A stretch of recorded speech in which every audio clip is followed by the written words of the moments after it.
What is going on, everybody? Welcome to the Playmaker Pod. And we're going to get right into the action today. I'm your host, Isaac. This is Joseph. Let's get into it. First game of the night, Grizzlies versus Sixers. Now, Joseph, we know you watch us when we know you're a James Harden fan, so give us your thoughts on the game. All right. This is the most interesting game of the night for me, especially my boy James Harden was playing this game. We had a vintage James Harden performance today as well. 31 points, 7 assists, 7 rebounds. He was 10 for 16 from the field, 6 for 9 from 3. He's on his game last night. Joel Embiid, he didn't shoot really good last night. 7 for 25, 0 for 5 from 3. But he played really good on the defensive side of the court today. He had 27 points, 17 rebounds, 6 assists, and the most important stat that he had yesterday was 6 blocks. He was all over the place on defense. Offense, not so much, but on defense, he was all over the place. Tobias Harris as well. Tobias Harris had a really good game last night. He shot 50% from the field, 4 for 7 from 3. He was going off last night. This game was started off bad for Philly. Philly got down by a lot early. They only led in the whole first 3 quarters. They only led at 1 point, and it was 7-6. That was the only time they had the lead in the first 3 quarters. And then John Morant had a tough game. 3 for 16, 0 for 2 from 3, 15 points. Tough game for Ja. Jaren Jackson was all over the place on defense. He was locking up Embiid for most of the night. Clark did a good job too. Desmond Bane started off hot. I'm pretty sure Desmond Bane scored 18 points in the first quarter. He was off hot. He shot 10 for 20 from the field. That was pretty good. So the rest of the game, not so much. Philly winded up coming back. They were down 17 around the third or fourth, or late third, early fourth. They were down 17. They came back. And Embiid had a vicious block on John Morant. John Morant went up for the layup. And Embiid wasn't letting them have it. John Morant almost postered PJ Tucker, but Embiid didn't let that happen. Embiid was there for his teammate. The guy that I want to talk about the most, I hate Dylan Brooks. I hate him the most. He's trying to start shit with everybody. He was trying to start shit with James Harden. He fouled James Harden. He was trying to talk shit to James Harden. Bro, how could you not hate Dylan Brooks, man? Yeah. How could you not hate Dylan Brooks? I feel like every NBA fan has got beef with Dylan Brooks in one way or another. Unless you're a Grizzlies fan or a Spurs fan, man, I don't think you could. I don't think you really like Dylan Brooks. Yeah, I don't know how you could like Dylan Brooks. He's like, I hate Dylan Brooks. He's trying to talk shit to Embiid at the end of the game when they were about to lose too. I don't understand that logic to me, but I guess. Bro. Yeah, this game started. It was a really bad game for Philadelphia, but they started off bad. But the second half, it was great. Harden had one of his best games of the season so far, and Embiid was really good on defense. The bench really disappointed for Philly. That was the reason they were down so much at this point of the game. In the first 3 quarters, they were down because of their bench. Georges Niang, only 5 points. McDaniels, 3 points. Paul Reed, 2. Shake Milton, 0. DeAnthony Melton, 0. I expected a little bit more from Melton at least. Tobias, Embiid, and Harden were really the only significant scorers. Maxey had 16 points, but he wasn't shooting efficiently. He was 0 for 6 from 3, 6 for 18 from the field. The only guy there was only 2 guys that were really efficient for the Sixers last night, and it was Harden and Tobias Harris. Harden hit a clutch 3 in the corner, put him only down by 1 like 2 minutes ago. That was a pretty good game. Yeah, that's pretty much this game. So Embiid really had his presence felt on the defensive end. What you're trying to say? Yeah, it was really. And you brought that up, how John Morant had a pretty inefficient game. I wonder if that's like an effect of having a guy like Joel Embiid inside. So when it gets down to the playoffs, if that's going to be an issue for John Morant. Yeah, that's a good point. Think about it though. What centers in the West have that kind of defensive presence like Joel Embiid though? I don't know. Jokic is not a good defender. He's like average. He might be able to get away with it, honestly, in the West. We'll have to see. But yeah, honestly, that's a tough game. That's tough for Morant. Who knows? Maybe he might have broke the code on how to stop him. I mean, Desmond it's just one game, but yeah, it's just one game. But Desmond Bane started off hot, but for the rest of the game, he didn't do anything. He couldn't make a shot at all. So I don't know how good the Grizzlies are ever gonna be if they have Desmond Bane as their second option. They need him to be more consistent, especially last night, because he started off hot. He was hitting everything.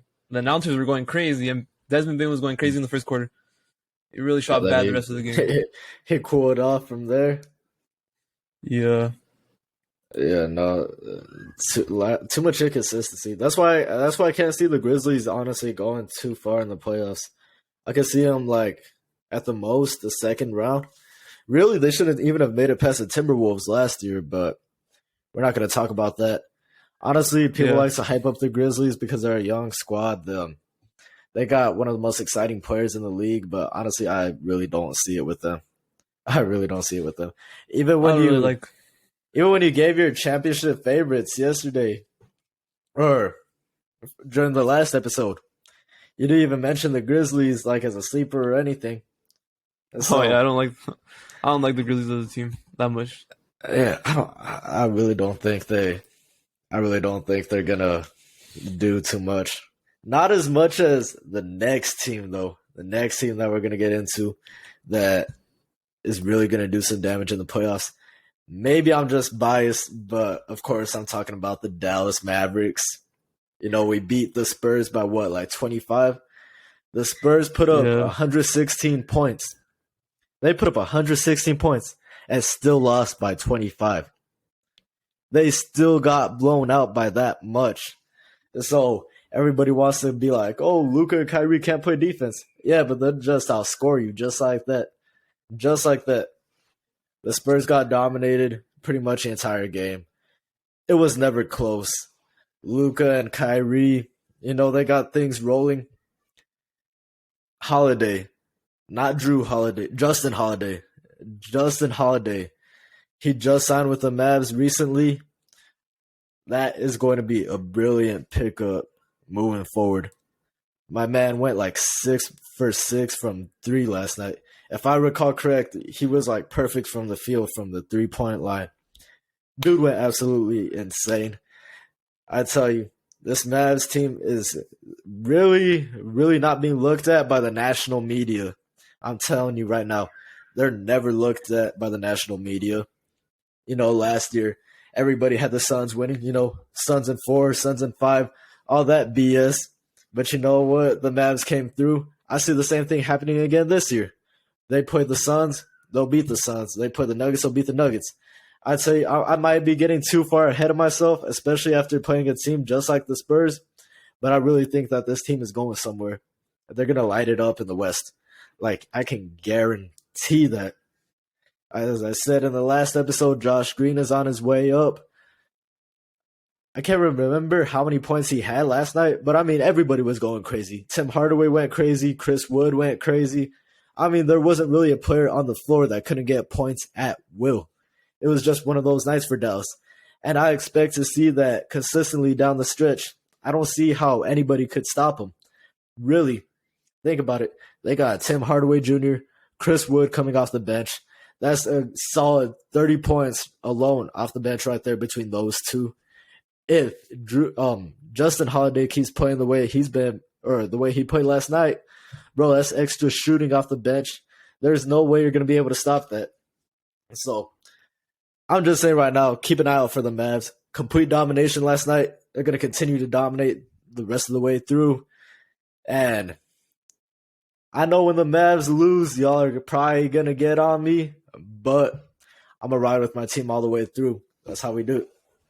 All right. I don't have much to take away for the Mavs for this game because they did play the Spurs. Spurs are currently on a 15-game losing streak.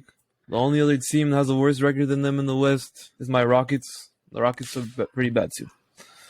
Bro, only Spurs, one Texas team is showing out, bro. That's tough. They're in the Wembanyama sweepstakes right now. So Yeah. the Spurs fans are just hoping right now they can get Wembanyama. That's the only thing I have to say about that game. There's not much to say. Hey, it's just a blowout. It's probably the most coverage Spurs fans are going to get all year until the time the draft lottery comes along. So Yeah. we know some Spurs fans, they can enjoy this moment right here. Yeah, not much to say. 25-point game blowout. Yeah. Yeah. And then we're going to get into the third game of the night, which is the Lakers and the Warriors. Now, LeBron and AD didn't really do too much this game, and the Lakers still went out. They took care of business. They handled the Warriors. Steph Curry was out. Lakers were favorites going into this game. I believe the spread was something like 7.5, either 6.5 or 5.5. Lakers covered though, and they took care of business. Now, I'm gonna ask you: do you think this is a sight that's gonna continue to present itself throughout the year? The Lakers keep winning games, or you think it was just a lucky stop on the road? You think they just got lucky that they ran into a beat up Golden State team without their best player? I think it's kind of both. They did run into they played a beat up team in Golden State, but I think the Lakers have a really good chance of making the playoffs. I really like their trade deadline moves. It was tough. They lost D'Angelo Russell after the first 9 minutes of this game. I believe it's an ankle sprain. They lost him, but it was a good sign. Right now they're currently 13th from the West, but they're not that far from being in the play-in. They're only like 1 or 2 games behind the Jazz. Yeah, the Jazz are the 10th team in the play-in right now. Not too far. I don't know how good the Lakers are really going to be this year. But I think I have them as a play-in team right now. You saw some of their new acquisitions. Last night, LeBron didn't really play good last night. He was 5 for 20 from the field, only 13 points. He had 6 rebounds, 8 assists. But it was really the Malik Beasley show last night. 25 points, 7 for 11 from 3, 9 for 16 from the field. I think he's going to be a really nice pickup for the Lakers this season. They needed more scoring like him. They needed a scorer like him, an efficient scorer, a good 3-point shooter. I think D'Angelo Russell is going to be really good too when he comes back from his ankle sprain. Vanderbilt too. Vanderbilt provides you the defense and the rebounding I think the Lakers needed. Yeah. But I kind of wanted to talk about the Warriors right now because they have – actually, Roy Hachimura had a pretty good game too. 14 points. Oh, look at Austin Reeves too. 17 points. 100% from the field. He didn't miss a single shot. It was pretty good. But I want to talk about the Warriors. The Warriors, some of the young guys on the Warriors have been disappointing me. Like Kuminga and Moody. They really have disappointed me this year. I was hoping for a little bit more development from them. I'm not saying that they should have already been almost all-star players, but at least providing more scoring and more. Kuminga's a good defender, a good rebounder, but I thought he could be a little bit of a better scorer. Right now, they both look disappointing. I believe both of them were top 10 picks. I think both of them were top 10 picks, right? One was 5, one was 7, I believe. I'm pretty sure. I don't remember where Moses Moody went. I don't think he was drafted that high though. Kuminga, I do believe got drafted a bit earlier. I'm not sure about Moody though. I don't remember if the Warriors traded down or not because I remember they had the 5 and the 7 pick in the draft one year, but I don't remember if they traded down. But yeah, they've been disappointed. The James Wiseman year? No, I don't think that was the same year. That was the year after, right? Years. Nah, Kuminga and Moody are in the same class like as Jalen Green and Cunningham, I believe. Yeah. Yeah. So how did they end up with number 5? Well, I don't know if I'm misinterpreting, but I'm pretty sure. We're probably getting confused. Yeah. Hold on. I need to make sure about this. I don't want to look dumb. Yeah, because I do remember Kuminga being a lottery pick. I'm pretty certain about that. He's been a lottery pick for a while. I genuinely don't remember Moses Moody ever going like top 10 or anything like that. So yeah, I tell you, look that up real quick. Yeah, I'm bringing it up. You can talk a little bit about the Lakers if you want right now while I look this up. So, yeah, as Joseph was saying, I think the trade deadline moves really helped the Lakers out a lot, tremendously. How they were able to flip Russell Westbrook and a 2021 not 2021, what the hell am I talking about? 2027 first round pick for D'Angelo Russell, Malik Beasley, and Vanderbilt. Bro, I don't. That was a good trade deadline for the Lakers. I really think it's gonna push them into the playoffs for sure. I got them a bit higher than Joseph. Joseph says play-in tournament. I think for sure they'll make the playoffs. I don't think they'll need the play-in because they still got LeBron, and LeBron is playing at an extremely high level. D'Angelo Russell, I feel like, has been like criminally underrated ever since he left Brooklyn and went to Golden State. And I feel like he's, once again, now that he's back under the spotlight, he's going to show the reason why, he was a number 2 pick back in the day by LA, why Brooklyn wanted to trade for him, why Brooklyn made him their main star while they traded off Brook Lopez to the Lakers when they were rebuilding, while they were creating their new roster before they decided to blow it up with KD and Kyrie. But that's besides the point. I think D'Angelo Russell is really going to show out here in LA. And the Lakers will be top six in the West. I'm pretty sure on that. I'm going to have to go through and make some rankings again. Even though they're 13 right now, I feel like they'll finish off pretty strong. As far as the Warriors go, it's just a veteran roster. I don't know how long they can stay healthy for. They had a good run last year, but I feel like age is finally going to catch up to them. I don't know if Jordan Poole and Jonathan Kuminga are the guys to carry the Warriors into the future, but we'll just have to see what happens next with the Warriors. So we're able to find out where I was able to find Moody were picked at. Kuminga was 7th, Moody was 14th. So they're still both lottery picks. They're both lottery. Oh, okay, for sure, Yeah. I still expected them to be a little bit better this year. I need to question you about that Lakers team because I don't think the Lakers are going to pass any of these teams unless they pass the Clippers. Unless you think they're going to pass the Suns and Mavs. Okay, hold on. Bring it up then. Okay, who are the top 6 right now? Oh, the top 6, Denver Nuggets are 1. They're 42 and 18. I'll just bring this up. Like the Nuggets, 2 Grizzlies, 3 Kings, 4. It's between the Clippers, Suns, and Mavs. Yeah, right now the Nuggets they're not passing the Nuggets. They're not passing Memphis. Oh, okay. Actually, yeah. I don't goes think on with a big losing streak. Okay. Sacramento. I think Sacramento's gonna stay afloat. I don't think they're gonna fall apart. They've been pretty good this year. The only teams that they could really pass right now, they could pass Sacramento still, but I don't think Sacramento's gonna get passed. I think they're staying afloat over the Lakers at least. And then the Clippers, they could pass the Clippers, Suns. I don't think they're passing the Suns or the Mavs. So the only realistic team is the Clippers if they don't want to get in the play-in. That's the only problem. Okay. So I think that's why I believe they'll Actually, win the play. never mind. Never mind. Yeah, they'll for sure be in the play-in. Yeah, the play-in. Yeah, I just don't. I think the top 6 teams right now, the way they are, they're probably locked in. I don't think Minnesota, Pelicans. I don't think the Warriors either. Unless one of these teams in the top 6 goes on a massive losing streak, that's the only way. The only team that have a chance at is the Jazz. God damn! You see oh man, I was trying to hype up the Lakers, but I apologize. The reality is you guys just freaking suck. All my Lakers fans out there trying to recruit Kyrie and everything. You guys just suck. I really did try to hype you guys up. I really did try to hype up the Lakers. I really did. But y'all just suck more than I thought. God damn. Yeah. Oh my God.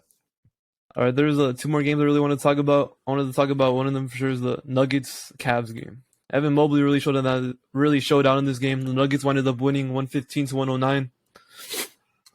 Mobley had 31 points. He was 12 for 19 from the field, 2 for 4 from 3. He had 9 rebounds, 1 assist. He did pretty good. Evan Mobley is one of my favorite players to watch. He's just a fun, exciting player. I like the way he plays, his defense, everything he brings to the court. I really like him. But the Nuggets ended up winning this game. I'm going to stop you right there real quick. Just because I have to ask. I'm sorry for the interruption, but would you rather go back to the 2022, or was it 2021 or 2022 draft? The 2021 draft. 2021 draft. Are you still taking Jalen Green over Evan Mobley? As a Rockets fan? Right now, if we're just going off the first 2 years, I would probably take Mobley, but I still have a lot of faith in Jalen Green. If you compare Jalen Green's stats to most of the players at his position, that when they were his age, that he has better numbers than what Booker had in his first couple of years. He's doing better than Kobe Bryant. He's like at the same level as Kobe Bryant. I'm not saying he's going to be better. I'm not saying he's going to be anywhere as close to being Kobe Bryant. But the position that he plays, statistically, most of the people that around him when he was at his age, they're essentially the same, or he's doing better. So a lot of the young guards that come in, they're just going to be pure scorers like the way Jalen Green is. They usually struggle from the field, but he's averaging 21 points off 54% true shooting, I believe. So it's all right for his second year in the league. I still have faith in him, but I would say you just like Mobley that much. Yeah. Okay. Yeah. Okay. All right. Continue with the game. All right. The reason the Cavs really lost this game probably was mostly because of inefficiency from Garland and Mitchell. Garland was 7 for 20 from the field, 1 for 6 from 3. Mitchell was 9 for 22, not as bad, 2 for 7 from 3. And on the Nuggets side, Jokic put up another MVP performance. He had 24 points, 8 for 13 from the field, not even 11, 18 rebounds, 13 assists, another triple double for the most likely MVP. He's gonna win MVP. It was kind of a tough game for the rest of the guys on the Nuggets. Murray had 16 points. He was 6 for 19 from the field, 3 for 11 from three. Latavius Caldwell-Pope went off last night. He was 10 for 10 from the field, 4 for 4 for three. He was pretty good last night. But Jokic is probably gonna be the first time. He's gonna be a 3-time MVP all 3 years in a row. It's gonna be the first time since Larry Bird did it in 84, 85, and 86. That's pretty good. That's pretty good company for Jokic to be in. Last time it happened was all the way back in the 80s with Larry Bird. So yeah. God damn, that's insane. That is honestly insane. Yeah. He really does deserve it, though. He really does deserve it. Yeah, I can't get mad about it. Yeah, there's no getting mad about it. He's doing really good this year. Averaging a triple-double as a big man. Yeah, that's absurd. Yeah. All right. What was the next game you're trying to get to? Celtics, Pacers? The Celtics and the Pacers. All right. This was a really fun game to watch as well. Miles Turner went off. He was on this game. He was on it last night. Yeah. He had 40 points and 10 rebounds, 2 assists. Oh. He was on there last night. He was 32 for 15 from the field, 8 for 10 from three. He was really good last night. Halliburton, 22 points, 14 assists, 50% from the field, 3 for 8 from three. But it was Jason Tatum and Jaylen Brown. Still one of the best duos in the NBA, top 3 duo probably. Jason Tatum, 31 points, 12 rebounds, 7 assists. He was the MVP of the All-Star game. He's one of the best players in the NBA. Jaylen Brown, his teammate, his running mate, 30 points, 11 rebounds, 3 assists. Robin Williams providing the defense for them.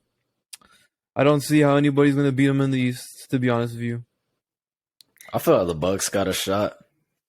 They do. But Bucks I just like the fully Celtics healthy. More. I do like the Celtics. I really do like the Celtics too. I'm just bringing it up. I feel like the Bucks got a legitimate shot to put up some competition with them. It's always a good series whenever you get the Celtics and Bucks. Going back to the Isaiah Thomas days, back with MVP, freaking 5'9" Isaiah Thomas running things on the Celtics. Bucks and Celtics are always going to give you a good series, just like that. So let's see what's going on. Malcolm Brogdon too had a really good game this game too. He's probably going to be the 6th man of the year more than likely. Yeah, he should be the 6th man. This game, 24 points, playing against his old team. He had 5 rebounds, 7 assists off the bench. He was really efficient this game too. Malcolm Brogdon, that should be locked in already for 6th man of the year unless he gets hurt. It's pretty much locked in. And Derek White, 17 points. Yeah. Benedict Mathurin too. I really like him too. He's been really good as a rookie. One of the most efficient rookies. I've seen him a little bit. This game, he had 19 points, 50% from the field, 2 for 4 from three. He's one of my favorite rookies this year too. He's been really nice for them. Okay, pretty much.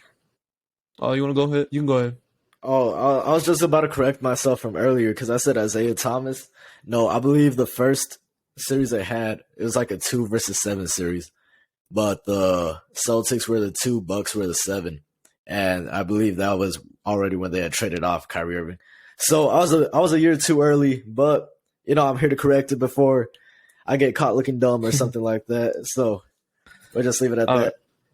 All right, the last game. Also, you brought up a topic. You had brought up a topic of conversation that I kind of want to get into.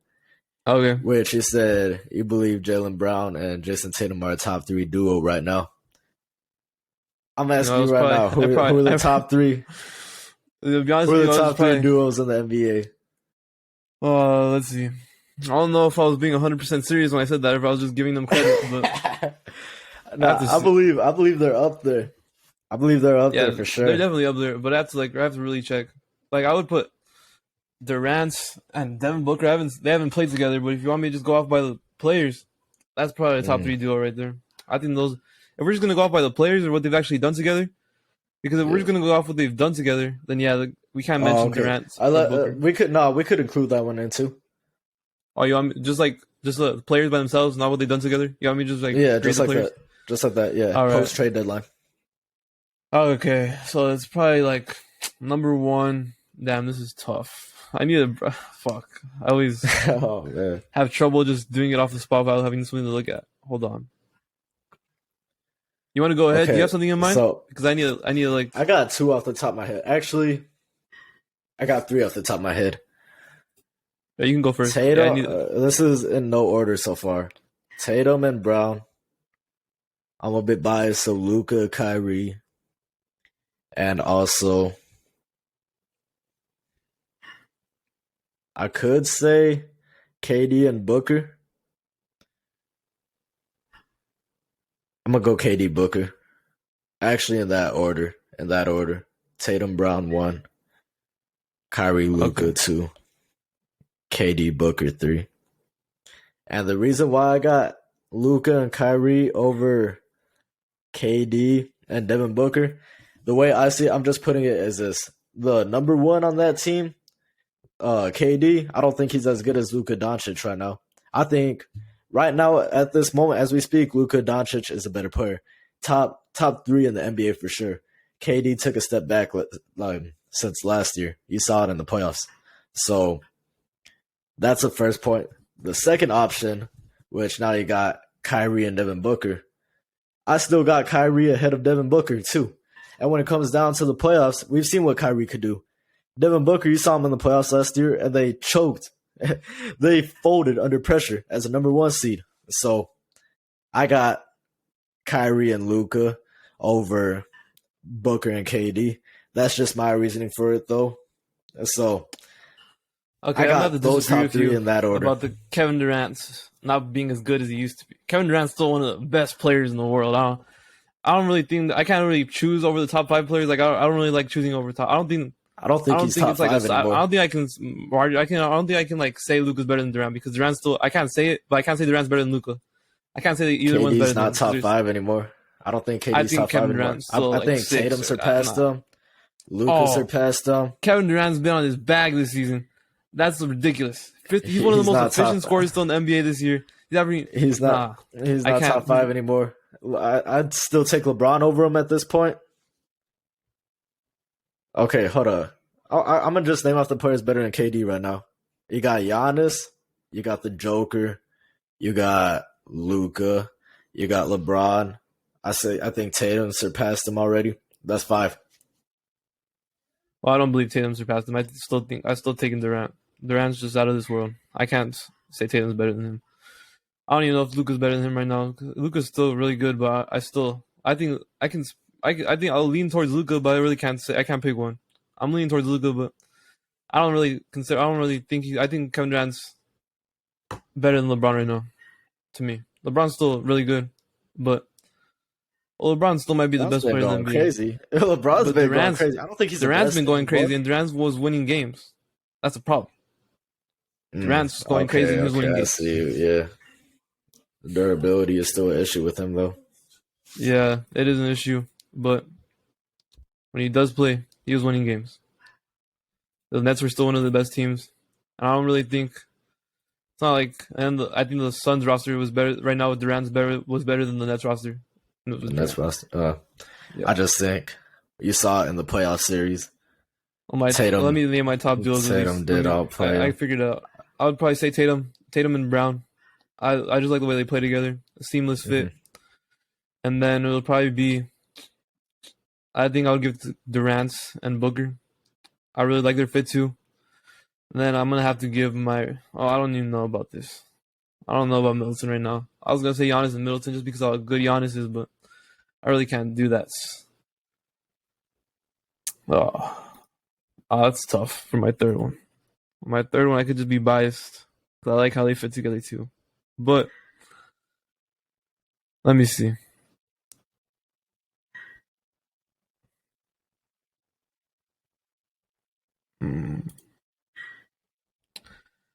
I would probably give it to. So my 1 was Jason Tatum, Jaylen Brown. My 2 was Durant and Booker. Durant and Booker might be better together, to be honest with you, than Tatum and Brown. But I'll still give it to Tatum and Brown because I've seen what they've done. I'm not gonna name the Knicks, but I'm not gonna say the Knicks duo. But I just want to bring them up. I want to give them some respect. Jalen Brunson and Julius Randle. They've been amazing together. But I'm not gonna name good. Them. That's not honorable tough. mention. Yeah. Honorable mention. Okay, I get you. Yeah, honorable mention. I wasn't gonna say there's some elite top 5 duo, but honorable mention. I feel like I'm missing some guys. I don't want to just say it. I'm missing some guys. I thought you looked it up. I have looked it up, but I just want to make sure I don't want to You miss. I don't still want want to to miss. make sure. Yeah, I don't want to miss some guys. I'll be thinking about.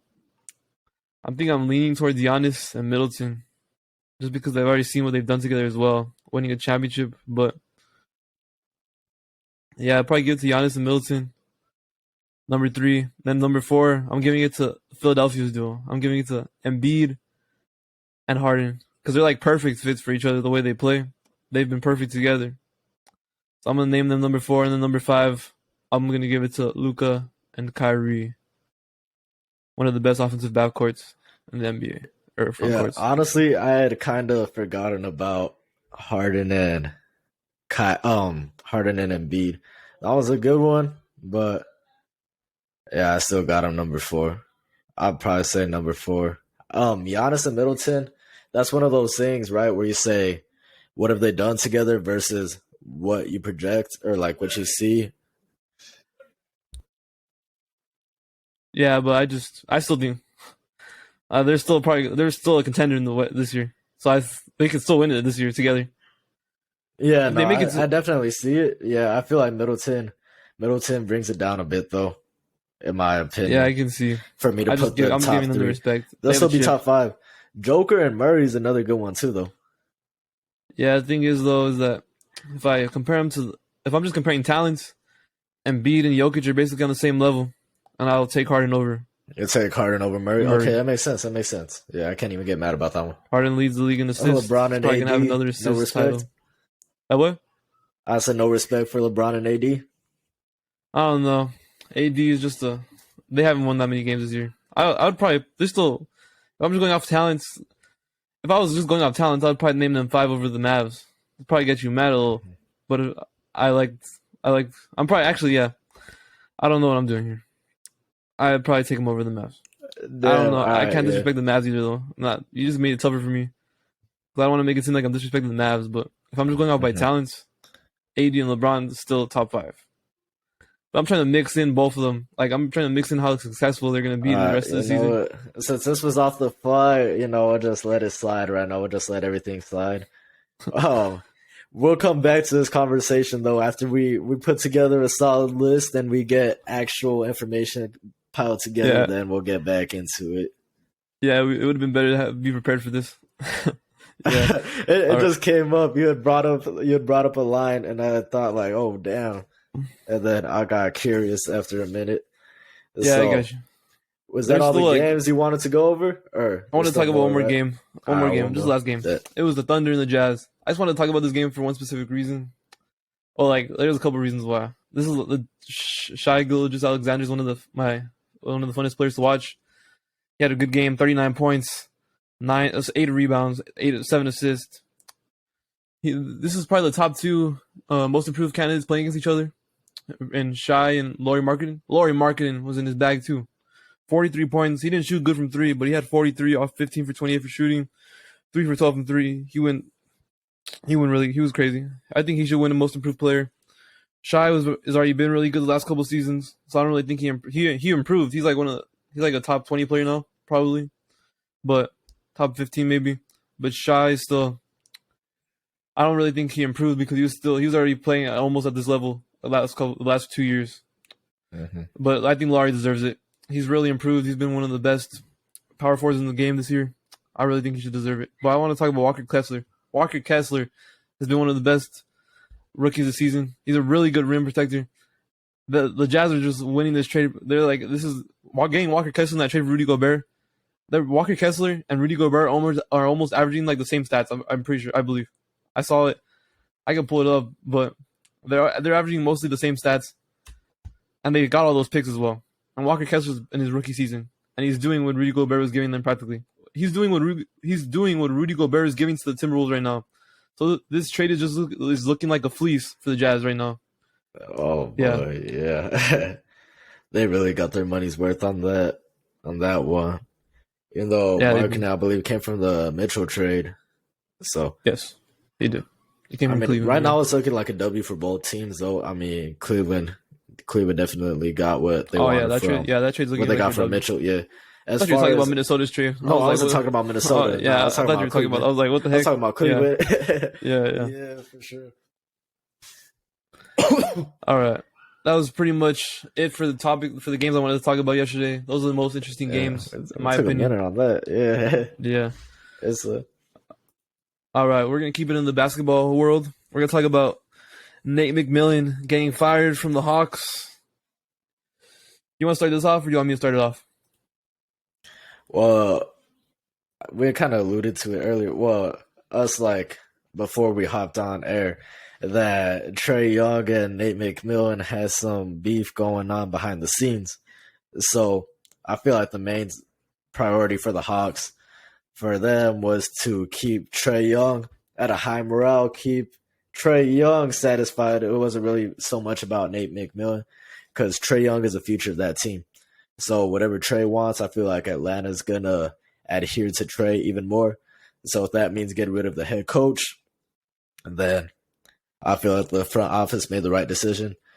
Atlanta's been pretty mid. Actually, I saw this stat back. I can't remember how long ago, but it was like the most mid stat ever.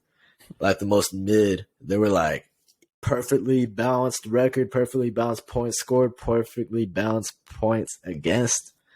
So I like record versus the East, record versus the West. It was like completely even. So I don't think the Hawks are looking to be mid. I think the Hawks are making to make a serious push as they did a few years ago, making it back to Eastern Conference Finals. That's what the Hawks are trying to get to. I don't think Nate McMillan is going to get that done for them. So I feel like getting a fresh face in there, a fresh voice to kind of help bring this team along is really going to help move the Atlanta Hawks going forward. I'm going to leave it to you now. There was writing on the wall for a while for this to happen. A couple of months ago, there was a report that said that it was true. It was actually real. Trae Young missed the Hawks game for the Nuggets because he had a big argument with Nate McMillan. And Nate McMillan basically told him don't even show up to the game. So, yeah, and they're obviously going to favor Trae Young because Trae Young is the face of the franchise. You don't want Trae Young to demand a trade and you lose your face of the franchise. After you trade all those picks to get DeJounte Murray, pair him up. But they have been pretty mediocre this season. Pretty disappointing. They started off hot. They really did. But ever since their hot start, it's been pretty mediocre play from them. Trae Young's still one of the best players in the NBA. Still averaging like 27 points. He was an all-star snub still, just by off his numbers. I think, yeah, he's still one of the best point guards, one of the best playmakers in the NBA. But I do like they're in talks right now to get Quinn Snyder as their new head coach. And Quinn Snyder, I believe, I like him better as head coach. He almost got hired by the Lakers in the offseason, but the Lakers went in a different direction with Darvin Ham. What is it called? Quinn Snyder, though, he was still one of the best coaches. He was with the Jazz those couple of years where they were making the playoffs with Gobert and what's his name? And Mitchell. Yeah, Mitchell. Only thing I'm worried about is that they were getting bounced out of the second and first round most of those years, especially by the Rockets. The Rockets owned them those couple of years when they still had Harden, CP. They were owned by the Rockets. But that's the only thing I'm worried about is the playoff success Quinn Snyder had. I don't know how much better that this Hawks team is better than those Jazz teams because those Jazz teams was really good. Like one of the years they had Conley when he was still really good, Donovan Mitchell, Rudy Gobert, Bogdanovich. Those teams were really good. So I don't know how much better this Hawks team is than those teams. That's the only problem I see with the Quinn Snyder hiring. But I really like Quinn Snyder as a head coach. He got him to the 1 seed last year. Yeah, he did. He got him to the 1 seed, so he proved like he could take a team to the top, but they couldn't get the job done. Even I'm pretty sure Kawhi was out that series too against it was the Clippers versus Jazz. I'm pretty sure Kawhi went down in the middle of that series, and they still couldn't get the job done. So yeah, they really. That's why, man. Quinn Snyder, I feel like is a good coach, but like you said earlier, the playoff success hasn't really been there. He's had great teams, but he hasn't been able to capitalize it off the playoffs. Last year was his best shot. He had a banged up Clippers. They were the top seed, and they couldn't get the job done. Then, actually, that was 2 years ago, my bad. Last year, they got bounced by Luka and Brunson, and they decided to completely, go into a different direction. They changed, got some terrible uniforms, I might add. They pretty much just wanted to shift the identity of that whole franchise. And I'm not sure about Quinn. I'm not sure how far he could take the Hawks. It's a good hire for sure. But when you got teams like the Sixers, you got teams like the Bucks, you got teams like the Celtics don't look like they're going anywhere anytime soon. Giannis, as long as he's still on the Bucks, they're going to be a threat. Miami, I still like Eric Spoelstra a lot more. And, bro, it's going to be tough for Atlanta. I think this is more of a long-term theme. I don't really think they're going to be contenders this season. Well, right now, they're up 91-69 on the Cavs right now, so it's pretty good. Playing against one of the top 5 teams in the East. Oh, top 4 but that's not Quinn Snyder though. No. I'm just bringing it up. He hasn't officially been brought in yet. They're still blowing them out because this is really not gonna. It really doesn't. The coaching matters, but what matters is the team building, and they need to figure that out still. Because I still believe they should have shipped off John Collins. I think John Collins needed a change of scenery. They didn't give that to him. He's been disappointing this year. I believe he's only averaging like 12 points this year. Yeah, it's been a pretty bad season for John Collins. They're holding him hostage. Collins is averaging 13 points per game. Yeah, 24% from 3. He's been pretty bad this year. I think he needed a change of scenery somewhere else. But apparently, I remember the deadline. There's rumors that they wanted too much for what they were giving in John Collins. I think they just need to like move on from him. Even if they don't really get much back from him, because I think it's just time for him to change of scenery. Yeah, I don't know what they're expecting to get out of him. He got paid too, didn't he? Oh yeah, he's got a decent. He's on a hefty deal. Yeah, he's on a hefty deal. It's gonna hold Atlanta back quite a bit. It's gonna be pretty hard to find a trade for him. A good trade sitter. They should have shipped him off when his value was high, when it was at his peak. Yeah, it's been pretty bad. They've been trying to trade him for the last few years. Yeah, but the writing on the wall was on the wall for Nate McMillan. He was gonna get fired this year. They're mediocre. He was having problems with Trae Young, the star of the team, the face of the franchise. Usually means you're gonna get shipped off or fired. And Quinn Snyder, a good head coach. There's some nitpicky stuff I have with him, but overall, good hire. Probably give it like a B+. Yeah, I like that too. I like that grade. It's a solid. He's a good head coach. He's a proven coach, but as of course, there's still doubts with him, or else he wouldn't have been available. He would have never gotten fired. Yeah. Okay. So that's the end of the basketball topics for today's episode, and then we're gonna go off the topic Isaac wanted to talk about. You can go ahead and talk about it. All right, guys. So some of you may know, some of you may not have been paying attention, but we got a pretty big fight coming up tomorrow, and I'm talking about Jake Paul versus Tommy Fury. Now, people might hear Jake Paul and big fight, and they might immediately hate me for this. All right, but here's the thing. I know people love to hate on Jake Paul. I really know people love to hate on Jake Paul. But those people, I feel like, don't really know much about boxing. They just like to hate because they know that's the wave that everybody's going in. That's the popular move right now at this point.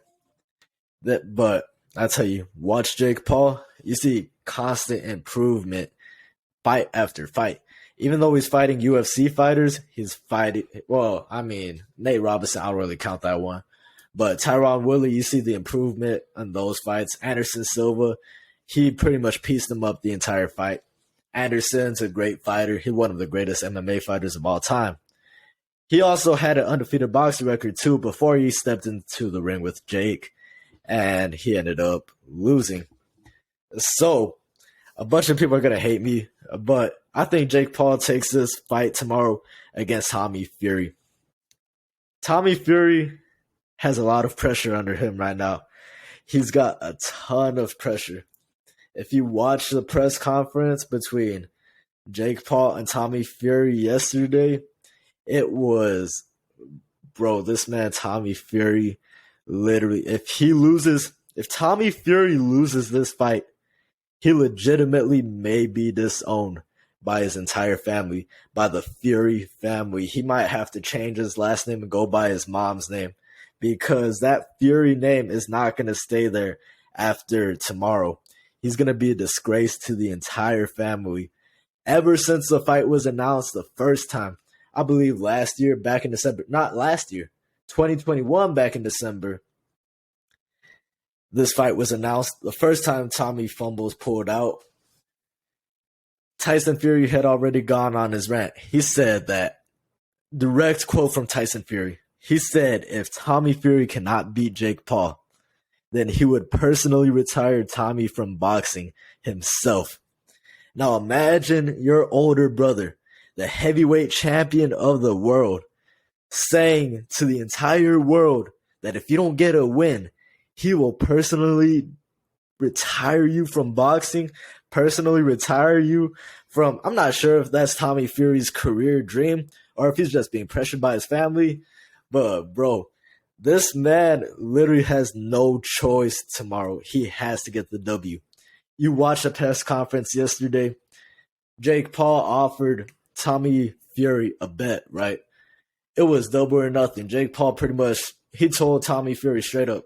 He said, okay, if you're so confident that you're going to beat me, then how about if I win, then I take all of your bag. But if you win, you get double. So that was the offer made to Tommy Fury. And the sad part is that Tommy Fury didn't accept it. The person who did accept it was his dad, John Fury. His dad accepted the offer on Tommy's behalf. So Tommy, literally, if he doesn't win, he doesn't make a single dime off this fight. His family's going to disown him. His family put that pressure on him to where he has no choice but to win. The sad thing is, though, is that I think Jake Paul legitimately works hard at his craft. He's got all the resources available to him. He could hire the best equipment managers. He could hire the best training staff he could assemble. He could bring in anybody he wants to spar with. Bro has it all in his hands. And he's proven, if you actually watch him, he's shown the improvement consistently. So Jake Paul, I feel like, is going to take his game to the next level. I saw some reports that if Jake Paul beats Tommy Fury this fight, then he might actually get ranked in the cruiserweight rankings for boxing. So that's going to be interesting to keep an eye on. But everybody likes to discredit him because, oh, he's a YouTuber. He only fights MMA fighters. Oh, all of his fights are rigged. That's the worst one. If you think Jake Paul's fights are rigged, you might legitimately not watch boxing. Okay, Ben Askren, I could kind of see why you're getting at that. But, bro, you're either just hating or you legitimately just don't like boxing. You don't watch boxing. It's the same effect that Floyd Mayweather had back in the day. Floyd Mayweather could piece up a guy for 12 rounds straight. Floyd Mayweather could literally piece up a dude, freaking dominate the entire fight. But people will still go out and say it was rigged. So that's going to happen regardless. That really gets on my nerves because they're not being for real when they say this. They only say it just to troll, just to hate. But I'm telling you, you watch this fight, Jake Paul is going to take he's going to prove he's a legit boxer. He's going to fight a legit boxer. There's not going to be that excuse anymore that, oh, he's never fought a legit boxer yet. No, this is an actual boxer, and his last name is Fury. He's the brother of heavyweight champion of the world, Tyson Fury. The stakes couldn't be any higher on Tommy. So, this is going to be a huge fight. I'm telling you right now, you can hate me all you want, but I'm taking all my money right now, placing a bet on Jake Paul. Trust me, it's going to get you rich.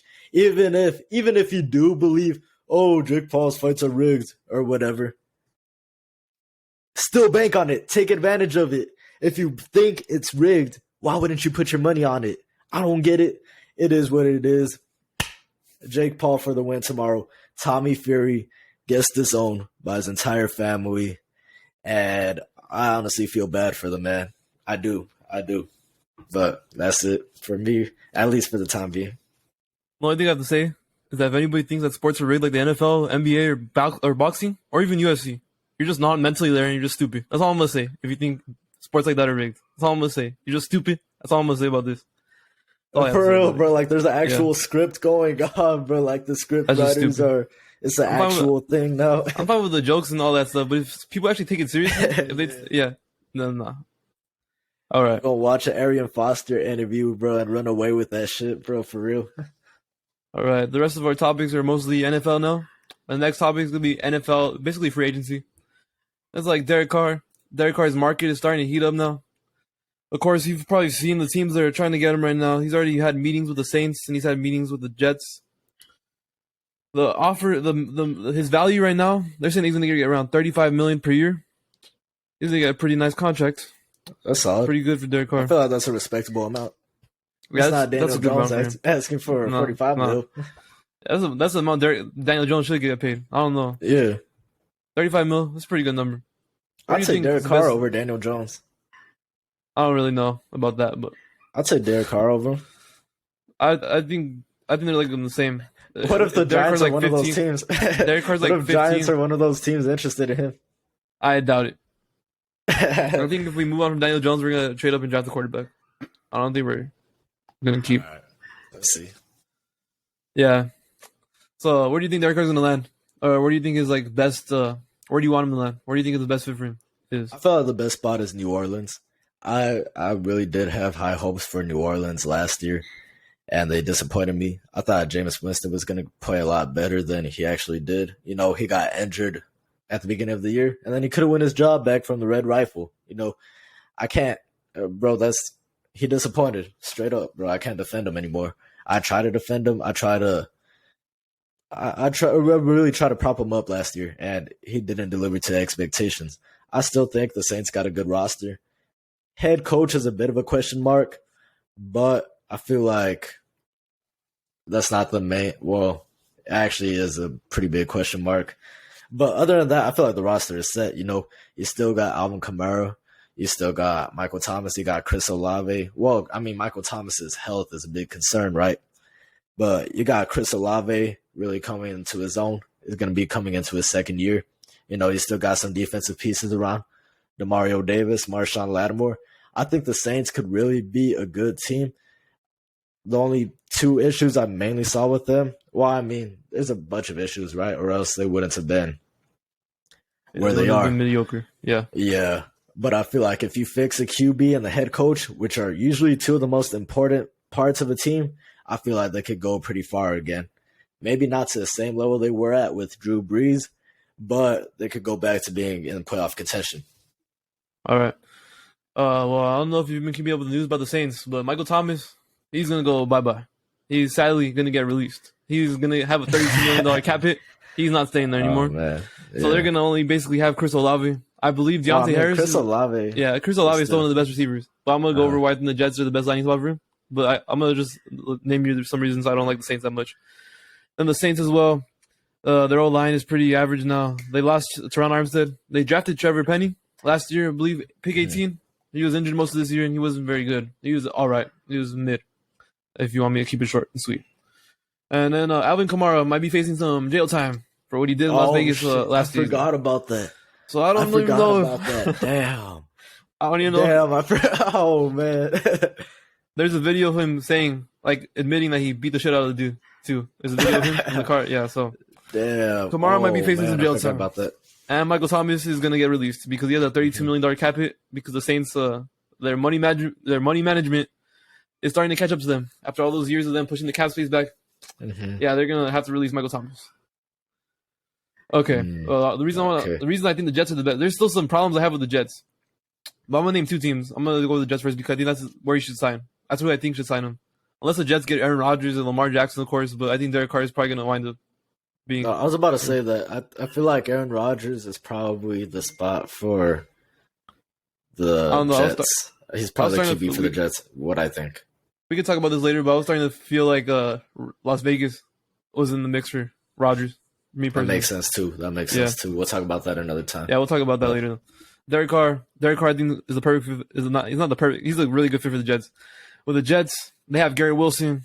They got Elijah Moore. Hopefully, Elijah Moore starts getting more playing time. Corey Davis, I believe, is going to get released, so they're probably not going to have him.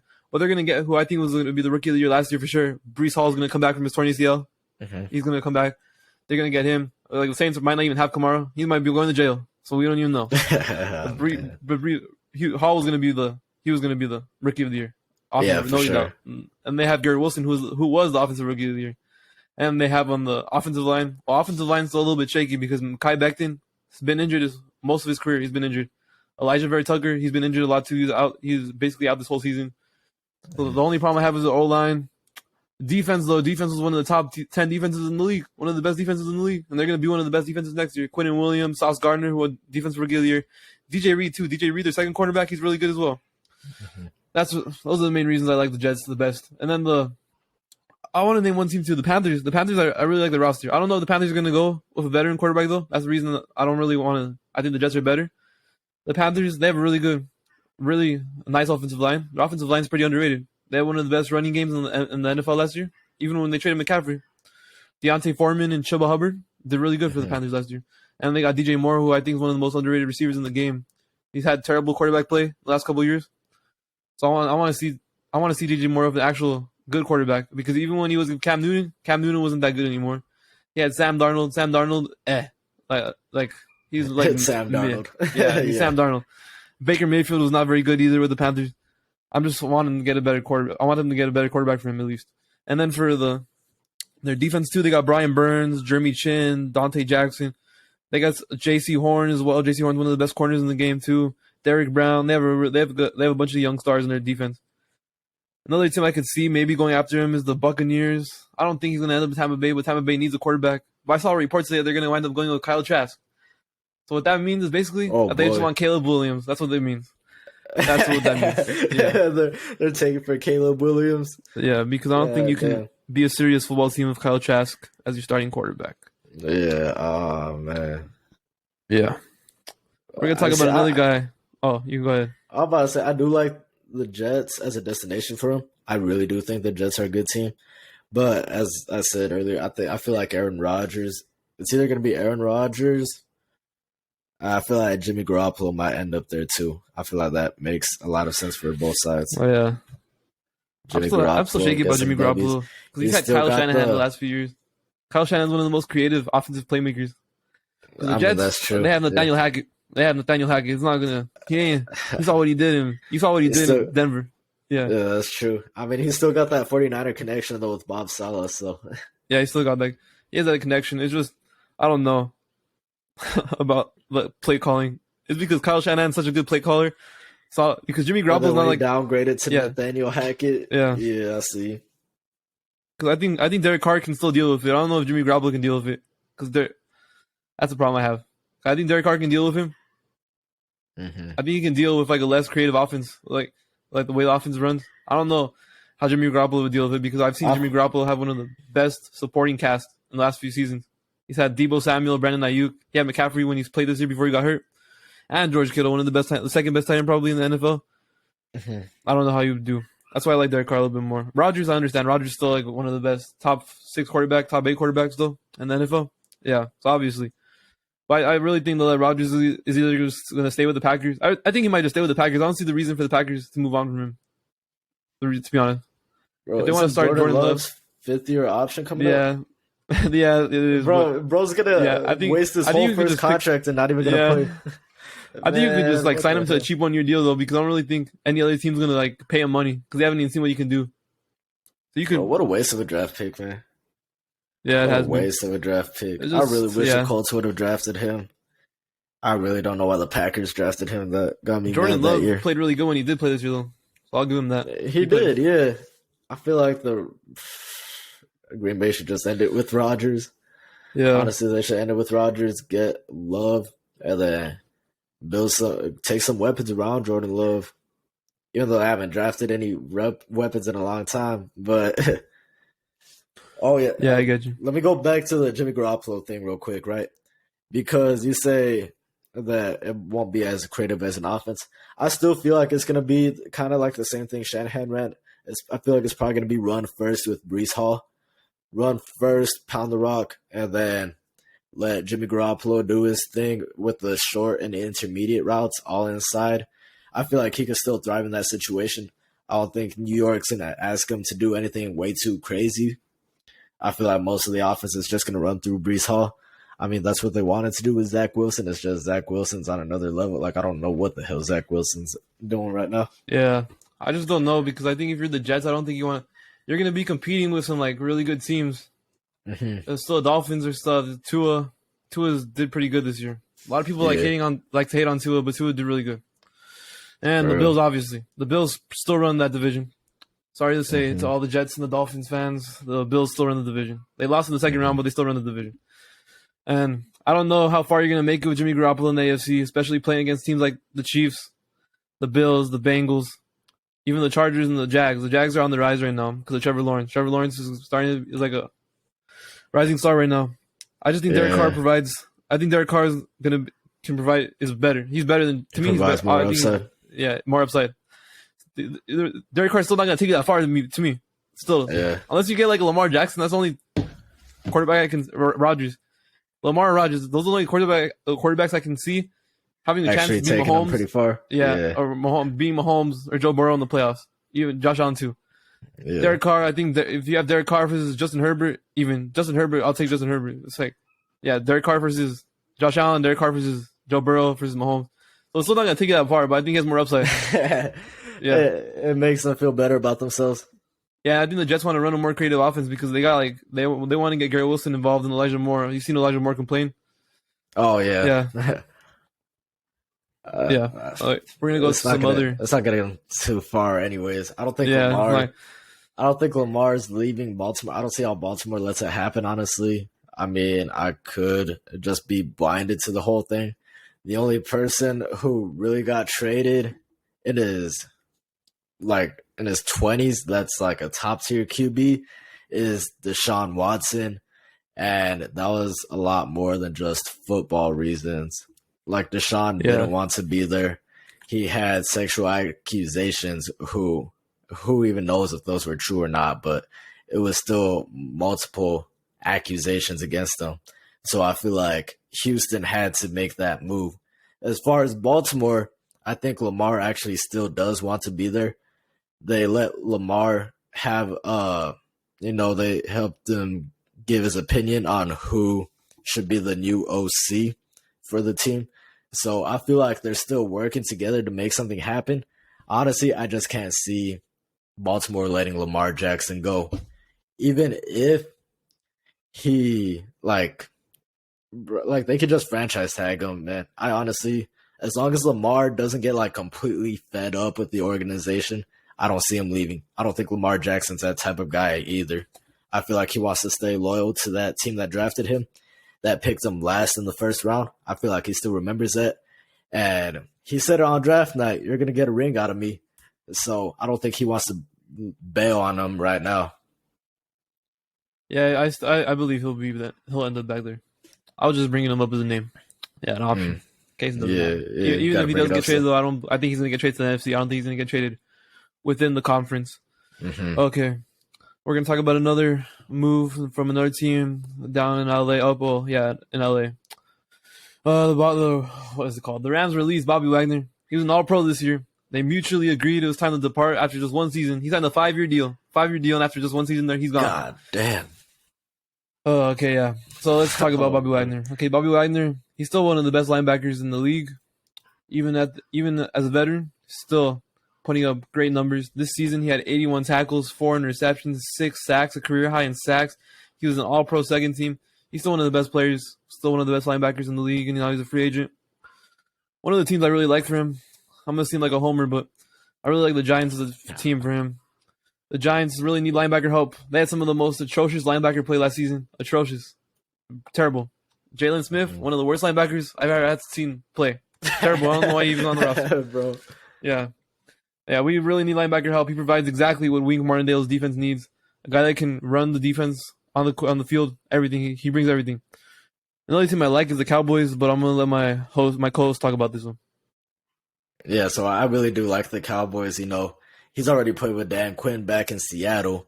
So I feel like they kind of have that chemistry already developed between each other.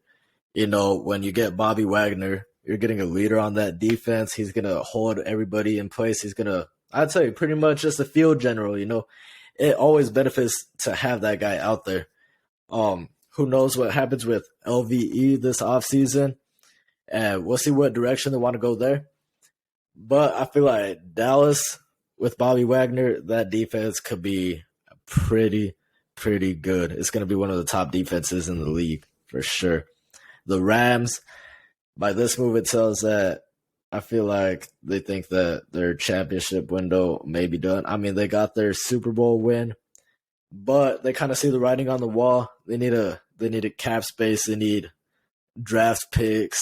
They need to get some assets back. They need to rebuild this place because they went all in, right? And that's one of the consequences that comes with going all in.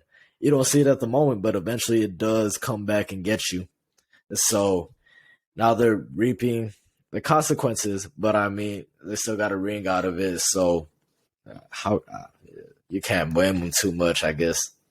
And it was worth it. It was worth it. Another team I want to bring up, I don't really know how much the 49ers need him, but he would be a perfect fit for the 49ers with the defense, the type of defense they run. Him and Fred Warner back there with Dre Greenlaw, they would be the best linebacker core. They probably already are the best linebacker core, and they would be even better. That's another team. If Bobby Wagner just wanted to go win, that's a perfect team for him to go win. All right. It's just another gonna move bounce the around Rams the made. NFC West.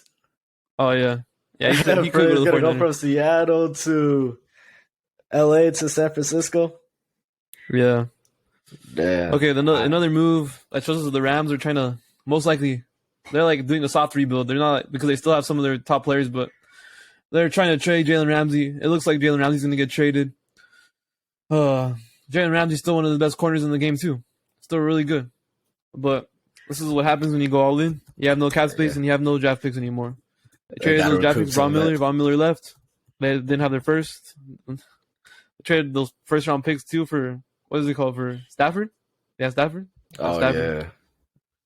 He got traded as well. But Ramsey's still one of the top corners in the NFL this year. He was still a Pro Bowler this year. Didn't make the All Pro team. Still a Pro Bowler. Whoa, he still provides. That's just off his name though. Yeah, that's just his name being Jalen Ramsey. What's up? He had 4 interceptions this season, 2 forced fumbles. He's still really good. 88 combined tackles. Still pretty good. He wasn't better than some of the top guys that made the All Pro teams, but he still found the Pro Bowl. He's still one of the best corners in the NFL. Still top 5, maybe top 6, top 8, around there. Still really good. Some of the teams I like for him, I really like the Lions. The Lions need some cornerback help. They need some defensive help. They have the picks to get him. They have the cap space to get him. They really need help on their defense. Their offense was really good. It was one of the top 3 offenses in the NFL last year. That's how effective they were. Top 5 offense. I don't remember exactly, but I know for sure top 5. They're gonna get Jalen Ramsey. If they get Jalen Ramsey, he provides exactly what they need in that secondary room. They already have Mike Hughes. They have Jeff Okudah. He's that number one corner that you can rely on to help you out on your defense. He's going to help he can mentor Jeff Okudah. Jeff Okudah, he finally came back last year from his injuries, and he looked pretty decent. Okay, he's still developing, even though he's a 3rd season. He's still developing. Also, I think Jalen Ramsey can bring leadership to that cornerback room, that young cornerback room. Even if they lose Mike Hughes this offseason, they still have, if they trade for Jalen Ramsey, that basically solves one of their spots in their secondary. Yeah, I honestly really would like that move for the Lions. You know, they were they could have made the playoffs last year. They ended up losing that spot to Seattle. They played spoiler though for Green Bay, and I think this team really is starting to buy into MCDC's plan. You know, they took a big leap from last year to this year, so I feel like that put enough faith in the front office to go out and make a move like this. I feel like now the front office has some more confidence. They're thinking, okay, since the team is actually developing, they're right there in the playoffs. Okay, now let's bring in some veteran pieces to try to take this team to the next level, whether that's just making the playoffs. For the Lions, making the playoffs is a huge accomplishment. I mean, they haven't done that since it's been years, let alone, okay, then once they actually make the playoffs, winning the playoff game, that hasn't been done in the franchise's history in a long time. So I feel like if the Lions were just able to pull that off, they'd be satisfied. So this move I feel like would really help take their defense and have it stop being such a liability as much as it was last year. Last year, through the first half of the season, they're one of the worst defenses of all time. Like, statistically speaking, one of the worst of all time. And you can't be doing that to your offense, who's putting up top 5 numbers and then going out on defense and then letting them score right back. They were able to get better throughout the end of the year after firing their DB's coach, but this move would really take them and move them to the next level. As you said, they already have Jeff Okudah. That would probably be. They got a solid foundation. Now all they need is that number one. I honestly really do like the Lions as a good fit right there for Jalen Ramsey. The Rams get to recoup some of the draft capital that they lost when making the trade for Matt Stafford and all the other trades that they made, but it helps them save cap space. They get to go younger, and whether they want to completely blow everything up or they just want to retool with less cap space, I mean, I feel like it would be the right move for the Rams, for both teams, pretty much speaking. Yeah, I really like the Lions next year. They're going to have their top 5 pick too. Top 5, top 6, I believe, from the Rams as well, because they got it from the Stafford trade. Stafford trade was worth it, though. It was a good trade. It was worth it. But, yeah, they're going to be able to get a top edge rusher, I believe. And even if they don't get Ramsey, they're going to get a corner. Top 6, probably. They get the best corner in the draft. For sure. I think they could really win the NFC. What is it? The NFC North? Even if Rodgers comes back. They beat the Packers. They beat the Packers in the last game of the season. Mm-hmm. They beat the Vikings. They blew out the Vikings by like 10 or 15 points when they played. The Vikings defense, unless the Vikings defense really gets fixed, I believe Brian Flores got hired by them. I believe, unless it gets really fixed, I really don't believe in them. They're one of the main reasons Daniel Jones is so confident in asking for $45 million, because of what Daniel Jones did to him in the wild card round. He carved them up. That's how bad they were. Oh man. Mm-hmm. The Lions, I really like their offense. Jared Goff's pretty underrated, I believe. Probably not anymore after what he did this year. He was really good this year. They're starting to wake up now. Amon-Ra St. Brown, one of the most underrated receivers as well. Jamal Williams led the league in rushing touchdowns. He had like 17, I believe. He broke Barry Sanders' record. Most rushing touchdowns in the Lions franchise history. Although, yeah, the Lions are one of my favorite teams going into next season. All right. We're going to talk about another team not really the team, but we're going to talk about Russell Wilson. A report came out today that he asked the Seahawks to fire head coach Pete Carroll and general manager John Schneider after the 2021 season ended. Yeah. Bro, Russell Wilson was somebody. Russ looks like such a diva right now. I don't really know if I can believe after all his let's ride stuff. Like, bro's just catching heat after heat. He's having a heel turn, but like without even trying though. It's just one of those things where you just naturally disassociate with the crowd and you're forced to go heel, and like you have no other option.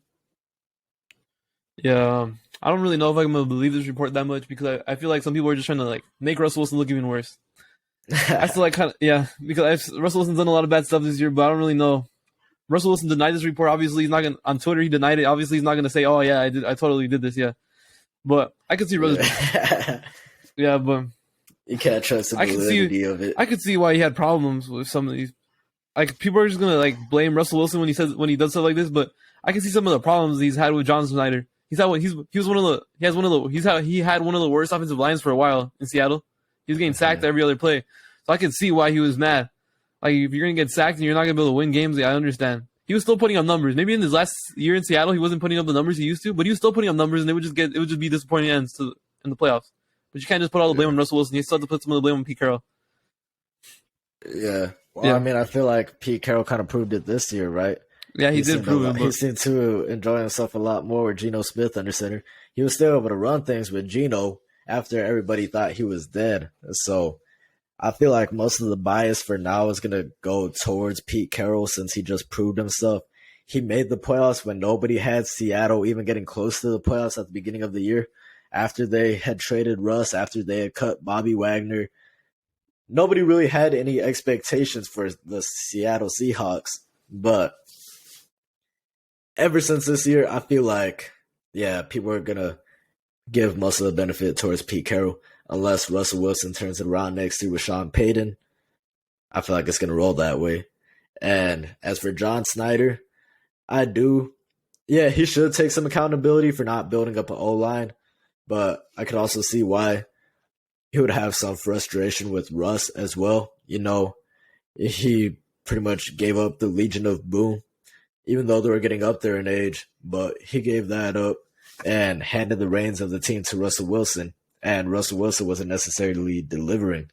So I could kind of feel the frustration on John Snyder's end too. So I feel like it was good for both parties to move on. Well, unless, of course, Russ has to perform next year, but I feel like it was smart for Seattle letting go of him, especially if the situation is as toxic as it seemed. I feel like Seattle might have made the right choice choosing Snyder and Pete Carroll over Russ. Yeah, there was definitely a rift between him and the manager, between Russ, the general manager, and the head coach.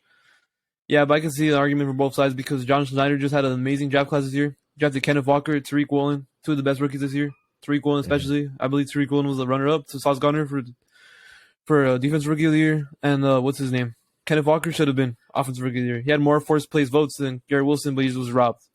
That's what I'm going to say. Yeah. I think Kenneth Walker that's some BS. Yeah. So he should have had at least one of the Rookie of the Years. But yeah, he's still a really good general manager. All right. So the last topic of the day is one of the topics I really wanted to talk about. Anthony Richardson's draft stock is really rising right now. He's one of my favorite quarterback prospects in this draft. He's 6'4". He's really speedy. He's going to run like a 4.40, a 4.4, yeah, around there. He has all the tools necessary. He just needs to go to good coaching. Like I believe his odds to go number one went up from like plus 5,000 to plus 500 now. So he's rising. Teams are starting to realize the potential this guy has. I believe he has the highest potential than anybody. If he goes to a really good coaching staff, like let me bring up an example. That's a pretty bold claim there. I don't think it's bold because it's not really bold to me. I'm not saying he's the best. I'm not saying he's the best. He's the highest potential. I'm saying he's the highest potential because he can bust. He can bust, but he has the arm. Levis has some potential too. Yeah, but Bryce Young, I feel like has some potential. I've been watching film on this dude. This dude's. You think he's about that? Like if the Giants didn't want Daniel Jones and they wanted to trade up and draft a quarterback, like if they didn't want to pay Daniel Jones, he would be perfect for Brian Dable. Brian Dable can develop his own quarterback, and that would be a perfect fit. Another team I like is the Panthers. The Panthers, I think Frank Reich can really develop a quarterback as well. And Anthony Richardson, he would be a good fit for the Panthers as well. The teams that I really don't know yet. The Lions as well. If the Lions really wanted the quarterback, like if they just wanted the quarterback to like have under Goff for a year, I think the Lions would be a really good fit as well. Texans, I really don't know because I haven't really seen their staff yet. Because they have D'Amico Ryans, but I don't know, D'Amico Ryans isn't going to be good developing a quarterback. He's a defensive-minded coach. So I have to see what their staff looks like. Colts, I think Shane Steichen would be pretty good, but I think the Colts should go more of like a CJ Stroud or a Bryce Young. Or what is it called? Or a Bryce Young. Even a Will Levis, because that's the way. Will Levis is basically the type of quarterback. What's his name? Your GM likes? What's his name? Your GM? What's the name of your GM? Ballard. Well, the only reason why he was picking up those QBs was because of Frank Reich, to be honest. I feel like that's why he was just giving Frank. I think it's a combination of both of you guys. Frank Reich likes those type of quarterback. Well, Frank Reich really likes this type of quarterback, but same with Chris Ballard. Chris Ballard likes too. Right. Andrew Luck, and they were trying to get another Andrew Luck. That's what those type of quarterbacks were really like. But yeah, I really like Anthony Richardson. He's my favorite quarterback in this. He's my favorite quarterback in this draft class. If the Giants needed to trade us to draft a quarterback because we couldn't agree to a contract extension with Jones, Anthony Richardson would be the guy I would want the Giants to take. All right. Who would you have as your pro comparison for Anthony Richardson? Because I haven't watched too much film on this guy, but I've been seeing a lot of comparisons to Cam Newton. That's a pretty good comparison, actually. Yeah, he's a raw. Cam Newton. Right now, he's like a raw. If we were like comparing him to somebody, he's raw, definitely, because he can definitely be a bust. Cam Newton is probably the guy I would probably say the most because he's built. He's 6'4". He's a speedy guy. Probably not much is like he's not gonna do. I don't think I like him compared to Jalen Hurts as well. Jalen Hurts as well. Yeah, that's the type of quarterback he's gonna be. He's gonna have a nice arm too if he gets developed well by a good team. Yeah. Pair him with a good offense, he could be pretty good. Yeah, I see what you're talking about. Unless he goes to a team that completely can't develop anybody, then you say it might be a problem. Yeah, then you're more than likely gonna be drafting a bust if you can't develop him, because he's definitely raw. I can see him There's a going lot to of the game. Panthers, to be honest. Yeah, the Panthers. It might Yeah, the just problem- be. You see, it might just be in my head because you compared him to Cam Newton, and then I saw Cam Newton in the Panthers, so it might just be like a little thing going on. But honestly, I feel like Frank Reich, give him the opportunity, he could do some good things with a solid QB.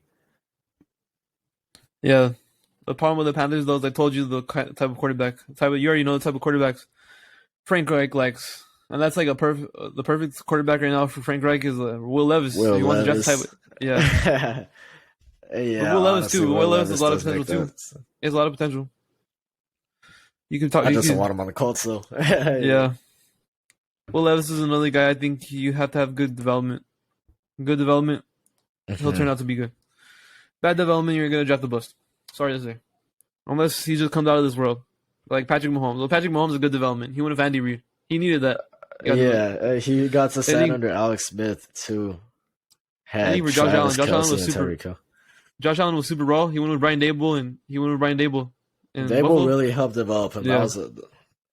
If he went to any other team, he would not be the player he is today. No, he wouldn't. I really thought he was going to be a bust coming out of the draft, but he proved me wrong for sure.